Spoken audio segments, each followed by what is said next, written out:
Fala, meus amigos, família Tricolor, estamos chegando, gravando o vídeo um pouquinho antes de começar o jogo do Corinthians e Santos. Falei, vou postar um pouquinho mais cedo, porque aí a gente assiste o jogo sossegado, né? É legal assistir jogo bom, eu gosto, quando um jogo bom assim, que a gente não tá envolvido, né? Não tô torcendo pra ninguém, não tenho... O sofrimento a gente deixa pra amanhã. Então tô gravando um pouquinho mais cedo, vou postar um pouquinho antes do jogo começar, eu acho, agora são 6h15, vou gravar aqui, não tem... Quero passar as informações para vocês do pré-jogo de amanhã, um jogo importantíssimo. E eu falei que ia fazer uma fezinha na KTO no jogo, não vou fazer não. Não vou fazer no Clássico, vou deixar para pensar no São Paulo amanhã, não vou secar Corinthians nem Santos, não vou assistir o jogo sossegado e não vou me preocupar com isso. Mas se você quiser se divertir com a aposta esportiva, você sabe que o primeiro link da descrição, KTO, você faz o seu cadastro, se inscreve, tem um monte de promoção legal. Agora tem a KTO, toda sexta-feira, com prêmios, um monte de coisa legal. Confere lá, faz o seu cadastro, se você usar esse link que tá aqui embaixo, você já ajuda o canal, tá? Já tá ajudando o canal e ajudando a KTO, que é essa casa de apostas tão bacana, divertida, pessoal sério, bacana, que eu gosto muito de trabalhar com eles. Vamos lá, meus amigos, quero passar os números para vocês aí dos confrontos. É impressionante como Palmeiras e São Paulo tem um confronto equilibrado. É impressionante, gente. Antes, só falando rapidinho do vídeo de ontem, né? Falamos dos números complicados do Zubeldia contra o Palmeiras e do São Paulo nos últimos 10 clássicos, que ganhou só 2. E vou deixar na janelinha, como você sabe que eu sempre deixo o vídeo anterior na janelinha aqui, tá?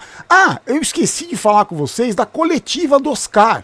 O Oscar deu uma coletiva meio protocolar, assim, não falou nada, né, de muito importante, assim, não, porque até não é o perfil do Oscar, de polemizar, né, ele falou lá da rivalidade, falou que a experiência dele ajuda os mais novos, nos momentos mais complicados e tal, disse que tá feliz no São Paulo, que voltou pro São Paulo, tá feliz, e aí falou do gramado, o mais polêmico, entre aspas, que ele falou foi sobre o gramado sintético, que ele falou que prefere jogar no gramado natural, né? Que na China não tinha, na Inglaterra não jogava. Então, mas independente de ser protocolar a entrevista, eu achei legal ter entrevista coletiva. Eu lembrei da época que eu trabalhava com esporte e ia de vez em quando nos clubes, tinha entrevista coletiva todo dia. Então, eu escolhia um jogador, 2 jogadores ali para falar, eu conversava com o torcedor, porque na verdade tem jogador e dirigente que confunde, né?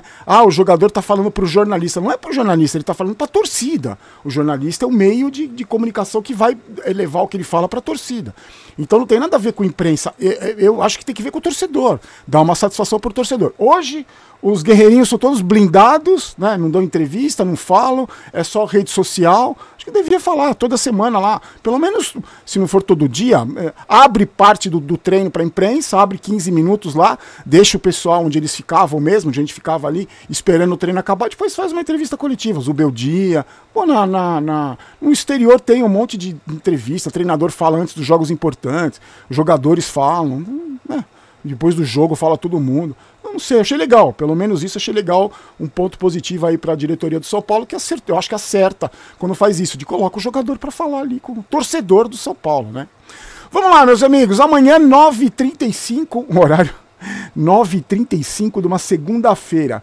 Amanhã passa na Record TV, na Cazé TV, no Nosso Futebol, no All Play, Play Plus e no Zap. Vai passar, todo mundo vai transmitir, tanto o jogo de agora do Corinthians, como contra o Santos, como o Palmeiras e São Paulo amanhã.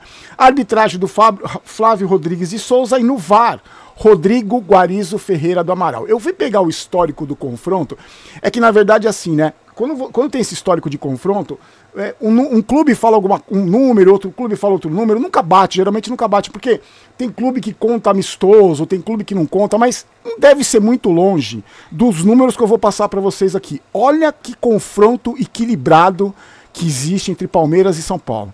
Vitórias do Palmeiras, 117 vitórias. Vitórias do São Paulo, 116.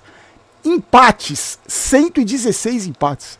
O Palmeiras fez 455 gols, o São Paulo 444. Aí vou passar para vocês o histórico em mata-mata e o histórico no Allianz Parque.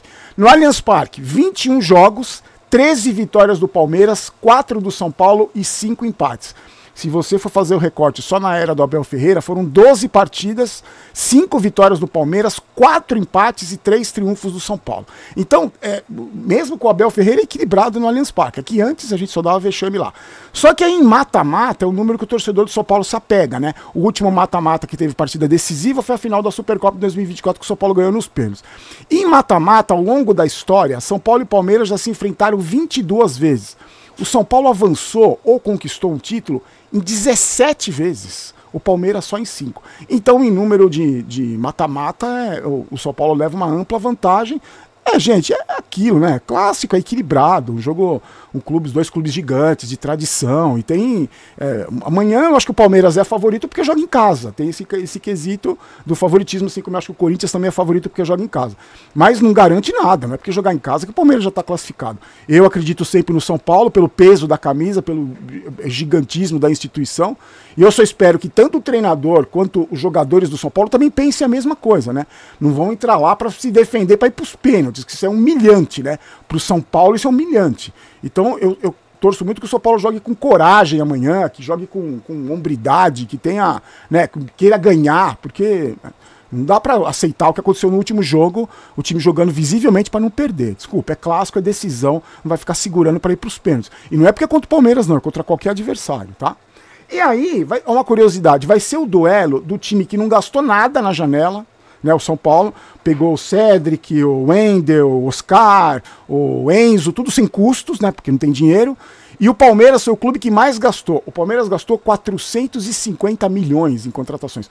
Só o Vitor Roque, a contratação mais cara do futebol brasileiro, 154 milhões. Inclusive, o Vitor Roque pode estrear contra o São Paulo, porque ele estava jogando lá, ele não está parado. Então ele pode jogar, está treinando com o time, deve jogar. Já vou passar as informações do Palmeiras. Mas aí eu fico pensando, né, meu? Eu estava conversando ontem lá no churrasco lá do seu Silvio, lá em Indaiatuba, estava conversando com os amigos lá. Quando que a gente ia imaginar que fosse ser tão opostos assim, São Paulo e Palmeiras, né? O Palmeiras gastando milhões, administrado de uma maneira profissional, e aí conquistando todos os títulos dos últimos anos, e o São Paulo aí contratando sem custos, porque os incompetentes endividaram o clube, mais de 1 bilhão de dívida, nos últimos 15 anos sempre o mesmo grupinho político destruindo o São Paulo. E você lembra da entrevista do Aidar, quando ele falou que o Palmeiras estava se apequenando? O Aidar falando, o Palmeiras está se apequenando. Que vergonha, velho. Aí o Palmeiras vai ter força máxima amanhã, só que com 3 mudanças em relação ao time que ganhou do São Bernardo. Vai ter a volta do Gustavo Gomes, que estava lesionado, o Piquerez também, e o Vitor Roque, existe a possibilidade dele estrear. Então o provável time do Palmeiras, o Everton, Marcos Rocha, Gustavo Gomes, Murilo e Piquerez. Aí, M. Martins, Richard Rios, Rafael Veiga e Estevão. Facundo Torres e Flaco Lopes ou Vitor Roque. Um adversário dificílimo, complicadíssimo. O São Paulo, o Palmeiras treinou hoje, encerrou as atividades hoje. O São Paulo também, pro Clássico, treinou hoje também. O Zubeldia fez treino tático ali, posicional, aquela história dele que ele sempre faz os treinos lá. E aí, ele deve ter o retorno do Luiz Gustavo e do Juan, que estavam lesionados, mas devem ir pro banco, se eles forem relacionados, vão pro banco de reservas, porque não estão em forma. E aí, se ele não inventar, ele deve ir com 3 zagueiros, que é o time que com 3 zagueiros, que não acho que seja coincidência. Desde que o Igor Vinícius foi pro banco de reservas e o Cedric como titular, o São Paulo foi com 3 zagueiros e não perdeu. Até agora não perdeu. Não acho coincidência, desculpa, eu não acho coincidência. Não que o Cedric seja o Carlos Alberto Torres, o Cafu, mas faz o básico, o arroz com feijão, que já é muito melhor que o Igor Vinícius. Então ele deve ir com aquele time que ele tá vindo sempre, com o Marcos Antônio no meio de campo, né? E sem muita surpresa. Espero, eu acho que ele não vai fazer muitas surpresas, não vai ter muitas surpresas. Espero que a gente vá com essa formação aí, porque acho que essa formação tem condições de fazer um jogo bacana. Mas tem que jogar pra ganhar também. Tem que jogar pra ganhar. Na casa do adversário, beleza, o Palmeiras tem um time forte, é fortíssimo em casa. Precisa tomar cuidado nos primeiros 15 minutos, que o Palmeiras tem uma regra do Palmeiras, isso os próprios jogadores do Palmeiras falam, o Abel Ferreira fala, nos primeiros 15 minutos aquela pressão em cima para ver se consegue fazer o resultado.